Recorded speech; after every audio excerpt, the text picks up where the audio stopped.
I got the Bucks winning this game, but the number's at 8.5. I think the Eagles are going to hang. I think they're going to cover the 8.5. Really? I think so. I mean, I go back to earlier this season. It was granted it's Thursday night football, so you got to take it with a grain of salt.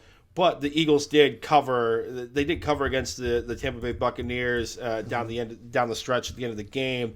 And that was when Nick Sirianni really, we all thought, was just the biggest buffoon of a rookie head coach. I mean, he seemed to have righted the ship. The Eagles have been on a bit of a hot streak. They won. They punched their ticket to the playoffs.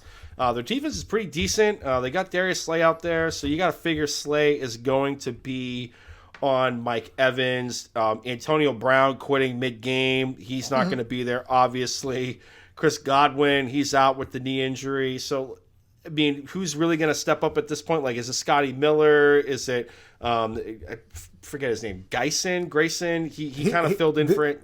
This is the starting core of wide receivers that Tom Brady Yeah, went go out for there. it. Cyril Grayson, Yep. Scotty Miller, Brashard Perriman, Mike Evans, Le'Veon Bell is the players that he was throwing to, and Gronk was the players he's throwing to on Sunday. Yep. So, like, you got to figure the slowest running back in the NFL right now. Yep, you got to figure Slay is going to be on Mike Evans and, Brashard Perriman, who can stretch a defense. So, like, it isn't beyond the realm that he gets a 50-yard touchdown bomb from Tom Brady. But I just feel like they're going to be able to keep within the number, especially with what, Jalen Hurts can do with his legs. And the Hurts to Devonta Smith connection is legit. I think they may find some success through the air. Like I said, give me Tampa Bay to win outright, but I'm taking the Eagles to actually cover the 8.5. Really? Wow. Interesting. I have the Bucks winning in a little bit of a blowout. I think it's going to be a double-digit win for these guys. Just because, at the end of the day, the Bucks have their issues. Today we saw that, luckily Shaquille Barrett came off the injured reserve list and he's going to be able to play. JPP is going to be back now. Levante David, will still keep an eye on him, see if Levante David is back. But, this is the story with the Buccaneers all year long. They've just been injury riddled or COVID riddled. They have lost so many players, and luckily for them, they still have the magic eraser that is Tom Brady, right? And the reason why, if any other quarterback was playing on offense for the Buccaneers this weekend with all the injuries they had and all the drama, losing Godwin and AB, I would be really concerned.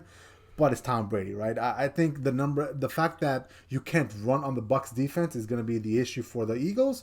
They're going to have to put the ball in Jalen Hurts' hand to win them the game. And in that case, I'll take Tom Brady in a shootout against Jalen Hurts any day of the week. And it's pretty remarkable. I know, there's a strong push that Aaron Rodgers is going to win the MVP. And I don't know why. Like, I need somebody to explain this to me because maybe I'm a Brady fan. I can't see it. But the numbers are similar.